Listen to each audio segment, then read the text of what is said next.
Unless otherwise indicated, Ratchet Book Club is intended for a mature audience. Viewer discretion is greatly advised.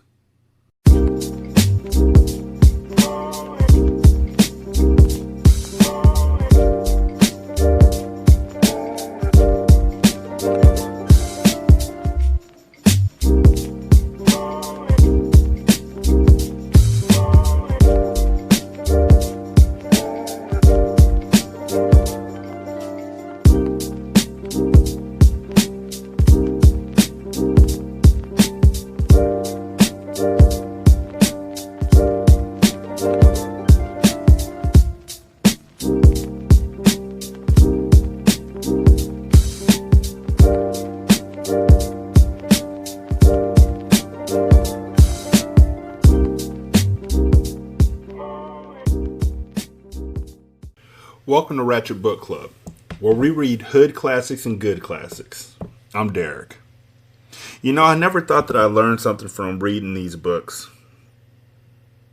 I never really expected to, and I still haven't. But still, one thing that I have learned as a result from reading these books, because that happens, is to sloweth the fucketh down when I'm reading out loud. See, most of us, and I'm sure if you're listening to this, you're a fucking book reader, or you just like ratchet shit. And either way it goes, I'm with you. Up top. But if you're a book reader and you read in your head, you start thinking you can read, and then you read out loud, and it's like singing in the shower. I digress. But here's the conversation that's going to make me digress. I'm digressing to it, and then I'll digress back. So I used to think I could sing. Like good. Hella good. I sang in the shower.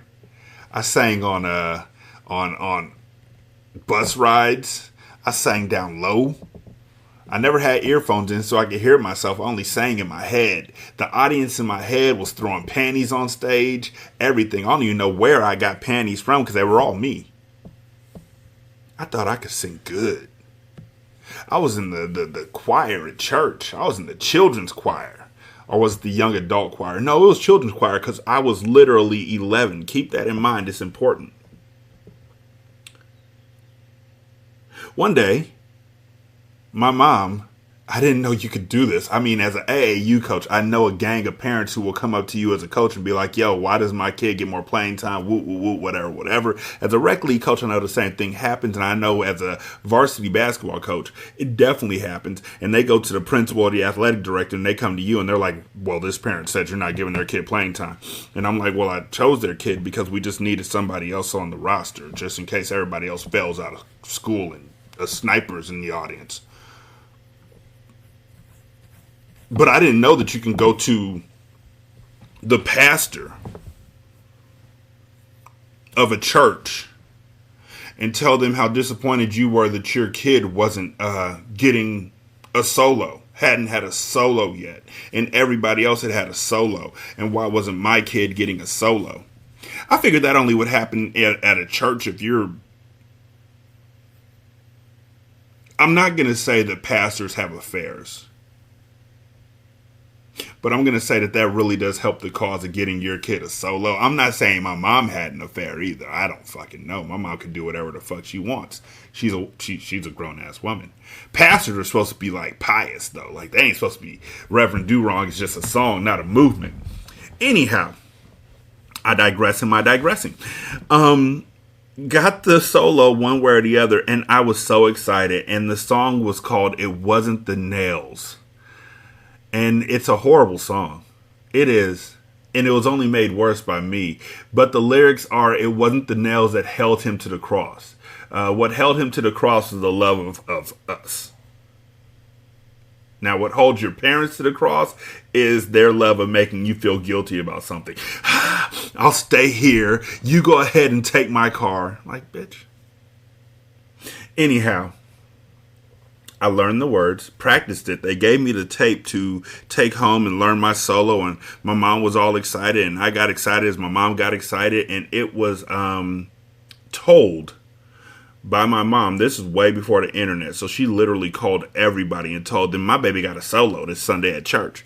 And so I kept practicing and kept doing it. And then it dawned on me the day of the service that it was Easter. And that's why we were singing It Wasn't the Nails that held him to the cross. I guess. I don't fucking know. But what I do know is that because it was Easter at a black church, we were going to be there all day long because we were the only choir that was singing. And so I had to sing this same song like 4 times that day. And so the first time I sang it was at like 8 o'clock in the morning. And I popped up all excited and put on my fresh dress Sunday clothes. Because, you know, at the black church, you're not allowed to wear school clothes to sit in the choir. That don't work. You got to wear your Givenchy and you got to wear your Armani and your Fits and all that kind of shit. And you better not play ball in them either. After church, you better just get home and change, and then you go to the park and play basketball in your church socks, squeezing the shit out your thighs and shit, out your calves. Got them lines in your calf that'll never come out till you're like 26. But I got up there, and the music started playing, and the choir started singing, and it was all wonderful. And I had practiced, and I knew I sounded good. And so I started singing. And remember, I said that I was 11. I might have been 12. I think I was 11. What I do know without a shadow of a doubt is that puberty found my address that day. At that moment. So as soon as I started singing my solo, my voice started cracking all over the place. And my mom has it on tape. The first time I sang that song in front of people, my voice cracked so much that somebody in the audience said, "It's all right, baby, it's all right. God got you." If you hear those statements in service, just go home. It's a wrap. Just go away. Go away, bear. Try again later. But I pushed through that first time. And then it happened again in the second service. And at the third service, I was asking the choir director to let somebody else do the solo because my stomach was hurting and I needed to go to the bathroom. And I guess the pastor had given it to her good as well. And she was like, "Nope, you got to do this." So I had to do the third service too. And at that point in time, my voice was just like this. He was lifted up from the earth. I cried during that third recording. They're all on tape. My mom got them all. I think she wanted to plan for my wedding, which is why I fucking eloped. The fourth one, let's just say I didn't go back to choir rehearsal the next day. Kids can be brutal. But yeah, 916-633-1537. wretchedandratchet@gmail.com is the email address. Ratchet Book Club is where I'm at on Twitter. DM me, hit me up. I talk back. I'm pretty good at it. You can leave a review on Podchaser. You can leave a review on Apple. You can leave a review on Stitcher. If you leave a review on Podchaser, I like them because you can leave a review for separate episodes or you can leave a review for the show as a whole. Yeah, I think that about sums it all up. He was lifted. See, now I can do it because now I'm a fucking baritone. They had me singing as like a tenor, an alto, something like that. See, if I gotten up there now, it would have been like, "He was lifted up from the earth." See, I still can't sing, but I feel like I can because I feel the vibrations in my throat and shit. By the way, didn't mean that to sound the way it sounded, but women, I got the vibration in my throat and shit. Sorry. That was inappropriate. Oh, man. Oh, God. Oh, God. How do I get here? Anyhow, Whoreson, chapter 14. He was lifted up from the earth. Certain songs I can sing, okay? I know my lanes. Like, I can kill certain songs, but then there's other songs that I can't, and I just try to sing them to myself. Or I like screaming songs like Linkin Park. All of their shit I can scream along to. Chapter 14. Empty wine bottles and overflowing ashtrays littered my apartment. For the past 2 weeks, our flat had become an open house. Oh, yeah. So, yeah, now I know to slow down when I read. Because I don't want to stumble over shit.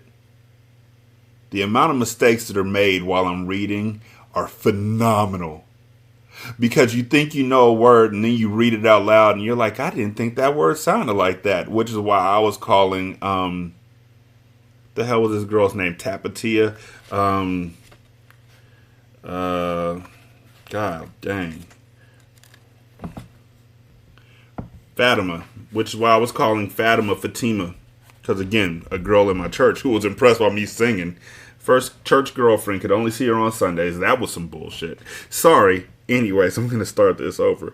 Kissing in the back of the church will get you struck down by lightning, by the way. And when I say lightning, I mean a deaconess's hand who's walking past you and sees you trying to get a kiss. That's lightning. Slow down when you read. It'll save a life. Chapter 14. Empty wine bottles and overflowing ashtrays littered my apartment.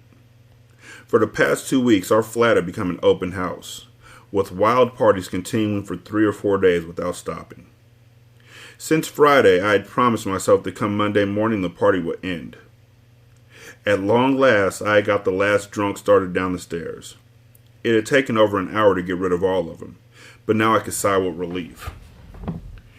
Now with dawn breaking through the early darkness, I watched from my window the working men of the neighborhood preparing to depart for work. Milton's father, dirty as usual, stood in the street beside his car talking to one of his neighbors. I watched him with disdain. His coveralls were grimy with filth. The old model car he drove matched its owner in shabbiness. My gaze flicked to my Cadillac. There was a feeling of triumph inside of me. I wasn't even half his age, and I had already accomplished more than he ever would. Milton's mother could look down her fat nose at me as she wanted to pretend, but we both knew who had the sweetest end of the stick. Exultation overcame me as I turned and watched Diane dumping ashtrays. With my chest pushed out with pride, I walked over to the bedroom and opened the door. Boots and Vera were both laid out, side by side. They had danced so much over the past few days that they were just worn out. Diane, why aren't you in bed getting some rest, girl? I asked quietly. You know I'm sending you to work later on today. She looked up from her cleaning and smiled shyly. I just wanted to clean this mess up a little, Daddy, she answered innocently. A good pimp should try and know what his whores are thinking. Sometimes you will be put in an awkward spot, but most of the times you could guess just about what they have on their mind. Quit lying, bitch, I replied coldly. I know the only reason your lazy ass is up faking it like you working is on the slim chance that I give you some meat this morning when I go to bed. Her eyes dropped and she tried to look rejected, but just as quickly she rushed over and hugged me. You gonna do a little something for me this morning, ain't you, Whoreson? This was an ideal time to act chilly, but my defense was weakening.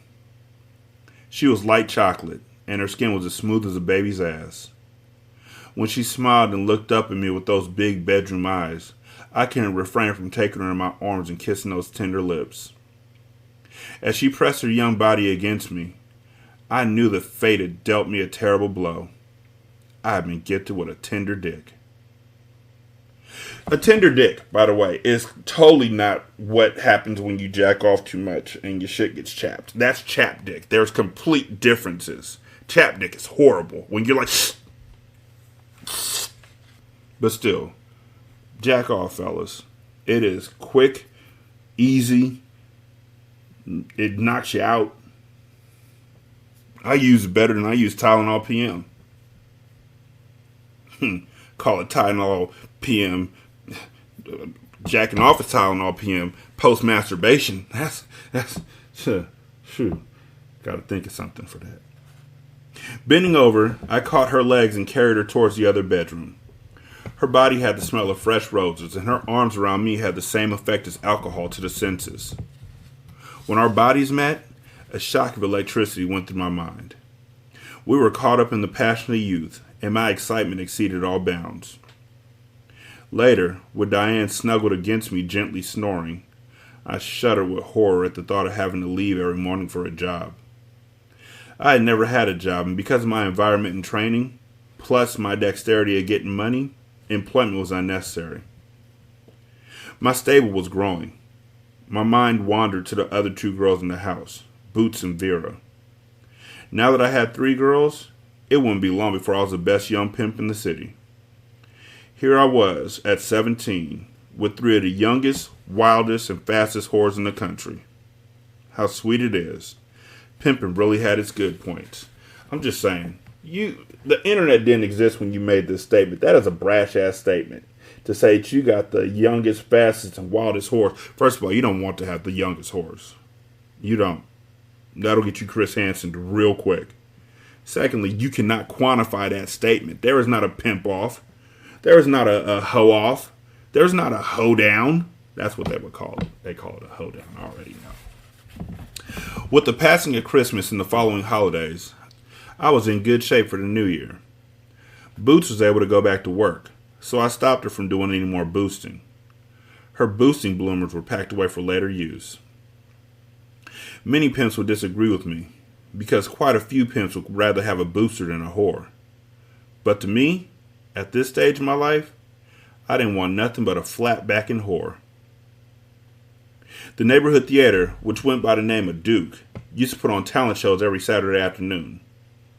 Since I was too young for the bars, I'd dress my 3 ladies up, get the car washed, and make my grand appearance, amidst much head-turning and adulation from the young would-be pimps in the audience. Ape, with a few more of my old gang, would have 2 rows of seats saved down in front for the selected ones in our crowd.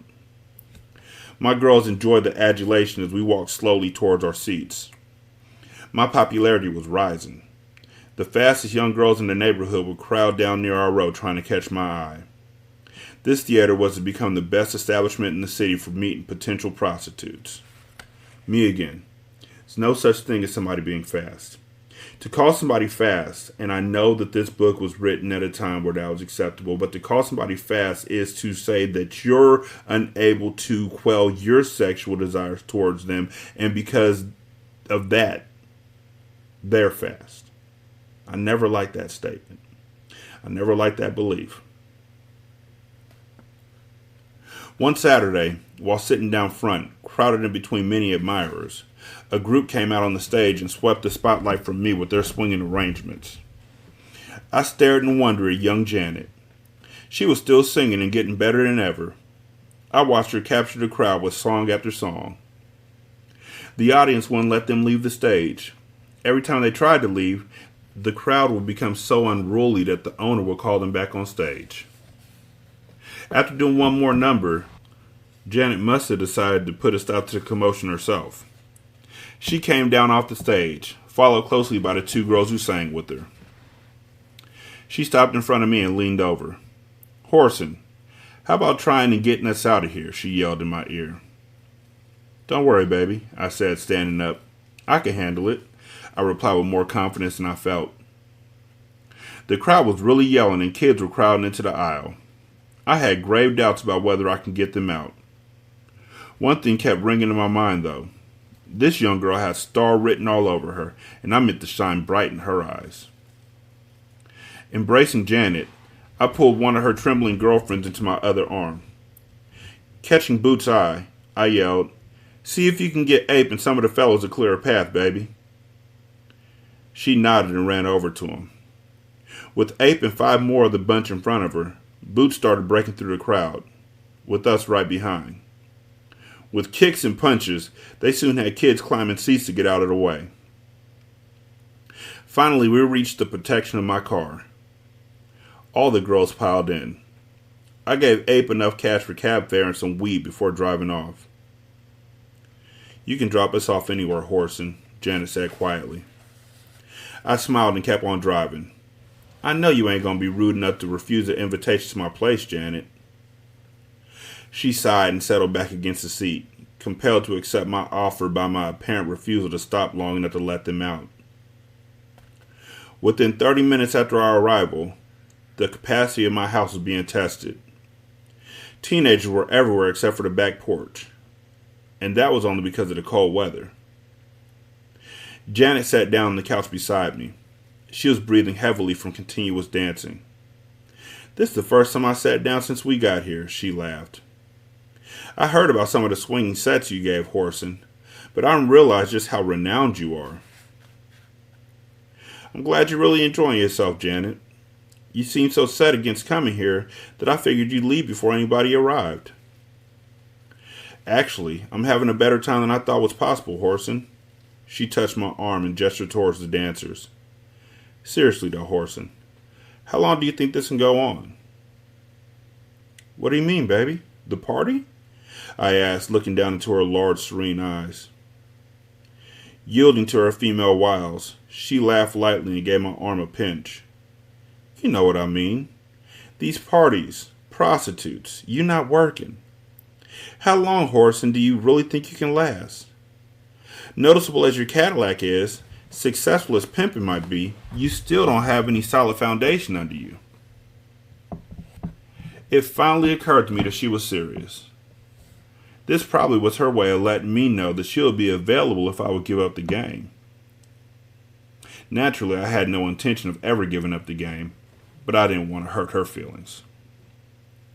"Listen, sugar," I said softly. "Name me one good job that I could get. Don't think about the Cadillac that I drive, or the diamonds that I wear, nor the silk suits that I look so good in. Just forget about those things, and name me a decent job that I could get." She bit down on her lip for a moment. "Well," she began, "you probably have to go back to school for a while." She hesitated to see if I was taking this seriously before continuing. "Then after you graduated, you could," she finished in a rush, "get all kind of jobs."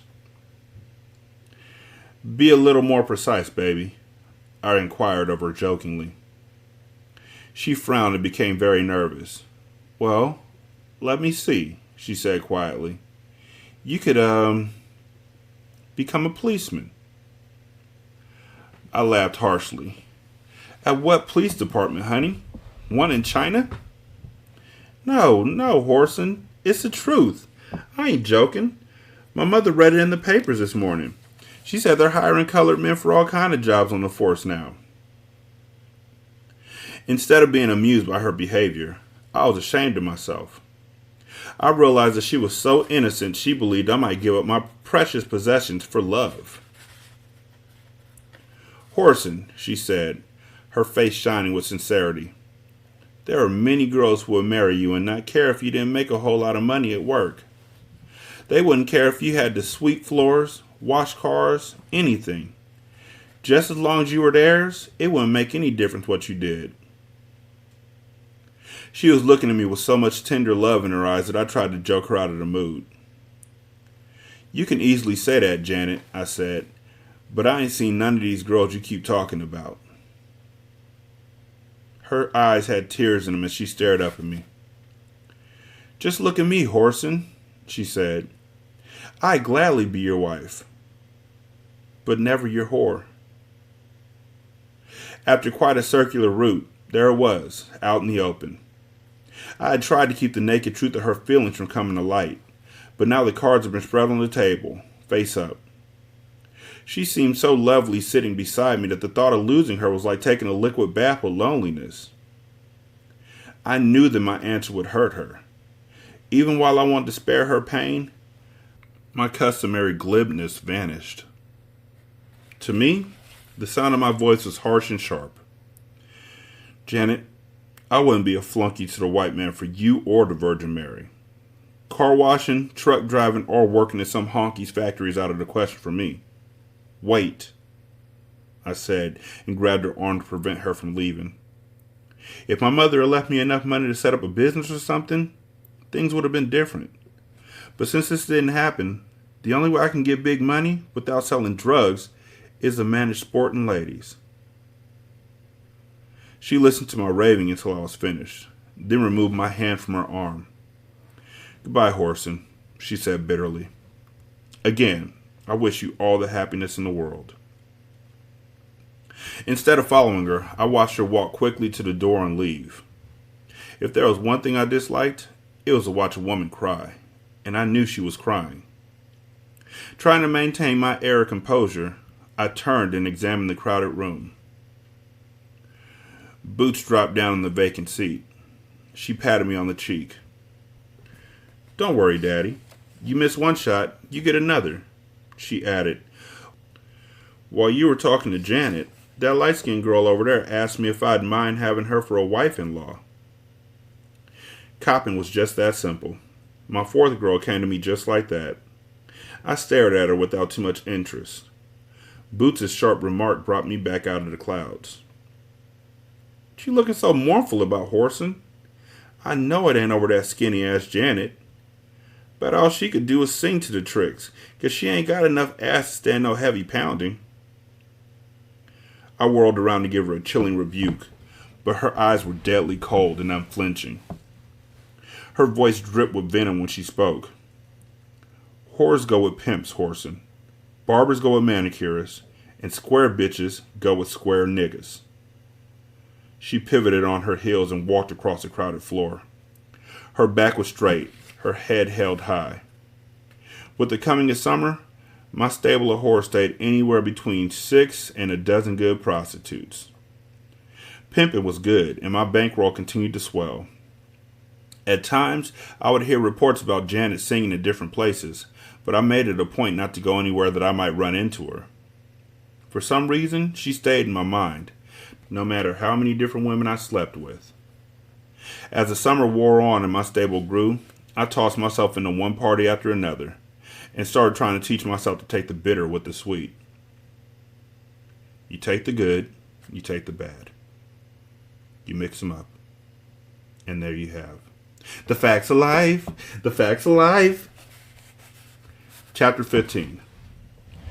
I awoke Monday morning with a splitting headache. My mouth was dry and my eyes were bloodshot from too much entertaining without sleep. I reached over one of the ladies in my bed and removed the last stick of weed from the night table. Before I could finish smoking the joint, Boots opened the bedroom door and walked in. Her sharp glance briefly lingered on the two sleeping forms I was lying between. "Whoreson," she said, "why don't you get them lazy bitches up and on the track? Shit, they ain't done nothing but pop their fingers and shake their ass since Friday night." Before replying, I sat up in bed and inhaled deeply on the tiny cocktail between my fingers. "Bitch," I replied coldly, "until you grow a pole, you leave the pimping to me." Boots put her hands on her hips and leaned provocatively towards the bed. "Yes, sir, master, sir," she said sardonically. Amused at her answer, I climbed out of bed and stretched. Since the miscarriage, Boots had developed into one fine bitch. You couldn't have paid one of my other whores to speak to me in such a flip manner, but Boots knew she was my main lady, so at times she acted just like a black queen. And to me, that's just what she was. "Since I'm up now, I guess I'll take a hot bath," I said. Boots hurried over to the dresser and took out a large towel. "Whoreson, I went over to the hotel like you said, Daddy, but I couldn't get the top floor like you wanted. It was already rented out, so I rented a suite on the second floor." "How much did that one rent for?" I asked sharply. She hesitated for a moment. $30 a day, Daddy, but I didn't pay but a week's rent on it." She rushed her words out, afraid of my reaction. More out of habit than anger, I yelled, "Bitch! Dumb bitch! Ignorant bitch! Did it ever occur to you that I might not want the suite on the second floor?" I walked out, leaving her to stare after me dumbfounded. Pushing the bathroom door open, I stopped at the sight of another one of my whores. "Damn," I exclaimed irritably. "When you get finished, Jean, run me some bath water." Before slamming the door, I added, "Get some spray, or either burn some goddamn incense in there, and please mix some water with it." The girls in the kitchen burst out laughing. I stared at the women preparing breakfast until silence greeted my smothering glance. Boots came quietly into the room and put on a stack of records. "Any of you bitches got some reefer head, set it out for Daddy," she ordered. Diane, small, thin, with features that seemed to be carved from a bronze statue, danced out of the kitchen. She held up 2 joints proudly. "Here, Daddy, Her voice belied her smile framed with its deep sensuality. Her large hazel eyes twinkled as she held out the weed. Without commenting, I removed the reefer from her outstretched hand and watched her dance back into the kitchen. If all of the girls had the vim that Diane displayed at all times, my pimping would be a relief. Next to Boots, she was the best moneymaker in my stable. Jean came out of the bathroom. She was almost as tall as Boots, but that's where the comparison ended. Where Boots was dark, Jean was light, with yellow teeth full of gaps. Ordinarily, I wouldn't have accepted her in my stable, because she was lazy and virulent. At the time she chose me, I was just beginning my stable. She came to me after ripping off 300 from a trick. I finished off the joint I started before traipsing off to my waiting bath. The mellow weed plus the hot bath eliminated my slight irritation. Living in a house full of women had its drawbacks, but I found it much more rewarding than living in a house without any women. Slipping deeper into the tub, I splashed water up on my chest and shoulders. With the rental of the suite, I would eliminate the problem of some of my worrisome women in my stable. When I moved out, I reasoned I wouldn't take but Boots and Diane with me. My meditation came to an abrupt end with the entry of Diane. She closed the bathroom door behind her, and by the time I turned to see who it was, she had slipped out of her duster and leaped into the tub naked. Now I've heard many people speak of how wonderful it is to make love in the bathtub. But to me, ain't nothing happening with it. First of all, I don't enjoy a woman bathing with me. And as far as I'm concerned, when it comes to having sex with a person in the tub, I think it's foolish. As small as Diane was, she still hurt my legs when she sat on my lap. I pushed her up so she turned around and sat down in the bathtub facing me. She was so full of mischief that she made me grin in spite of my attempts to look stern. I put my knee between her legs and began to probe for the right spot. Her lithe and graceful body began to move in the most assertive manner. She looked up at me and groaned enthusiastically. "Oh, Daddy, Daddy, you sure know how to make it good to me." Before the sound of her vibrant voice descended to its normal tones, Boots had shoved open the door and stepped in. She stood in the doorway, glaring, with the reefer I had given her hanging from the side of her mouth. Diane broke the silence. "Whore, you don't own this dick, bitch," she yelled, "so try putting an egg in your shoe and beat it." Boots ignored her and came over and sat on the side of the bathtub. "Little hot cunt heifer," she said. "Why don't you get your ass out of there so Whoreson can enjoy his bath?" The weed had put me in such a mellow mood that I just sat back and enjoyed the byplay. Diane snorted. "Huh, whore, I like your nerve. There you sit on your white ass smoking my reefer and talking shit." Before Boots could retort, Diane followed up her verbal attack with action. Using the palms of her hands, she began scooting water in Boots' direction. Boots took to her heels while I tried to save my towel from getting soaked. Cursing, I climbed out of the tub. "You'll be my luck to get hooked up with a bunch of crazy bitches." Diane jumped out of the tub and snatched the towel from me. Resigned to my fate, I stood docile while she rubbed me down.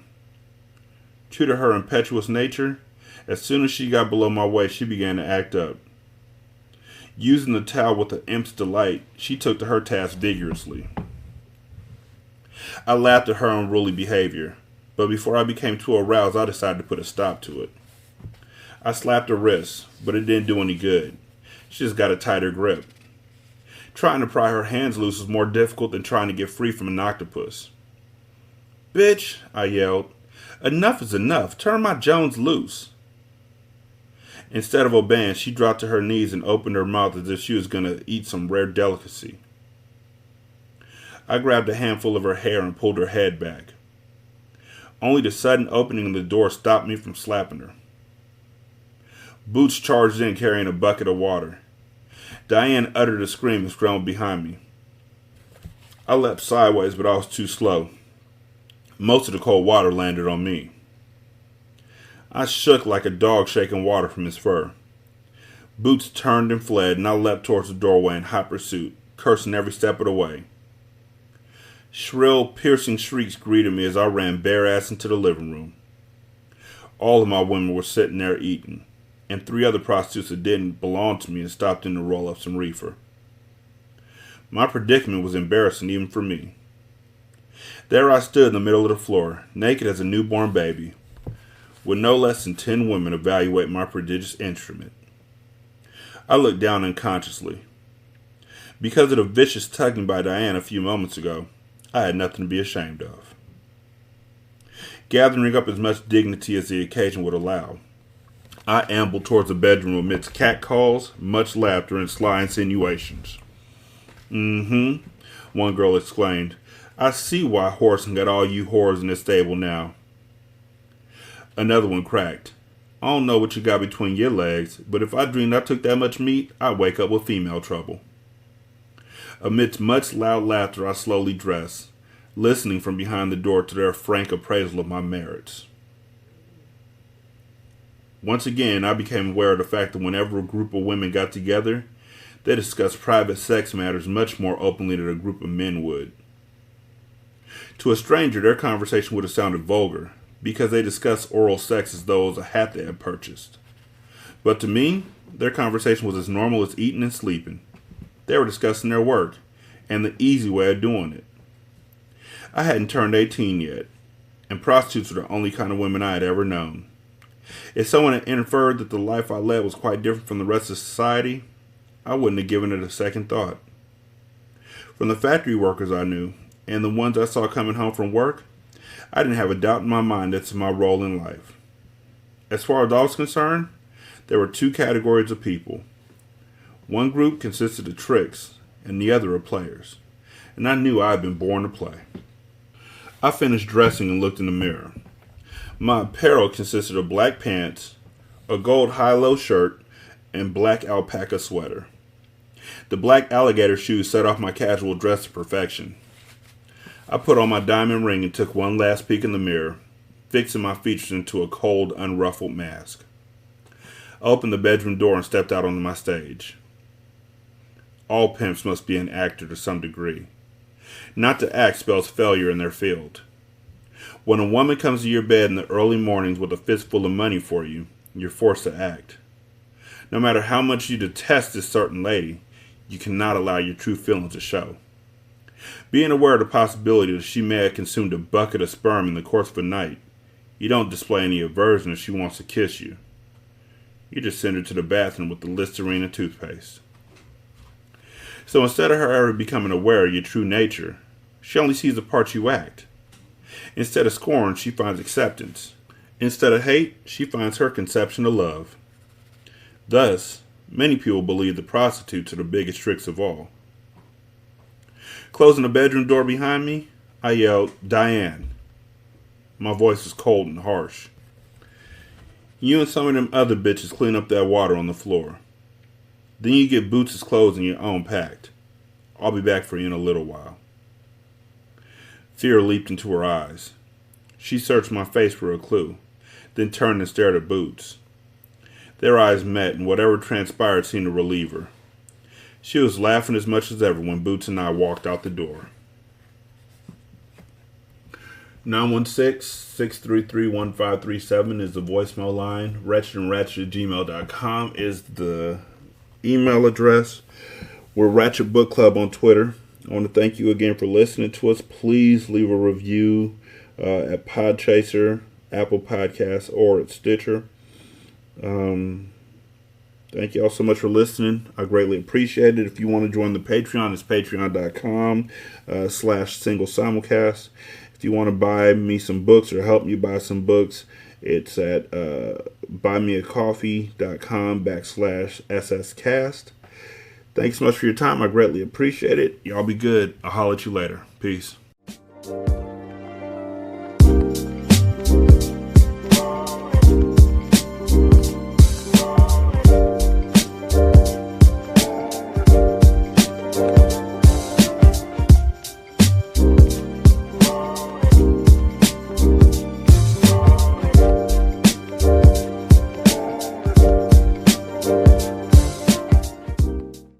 The intro and outro to Ratchet Book Club is by That Kid Garan, and it's called Goodbyes.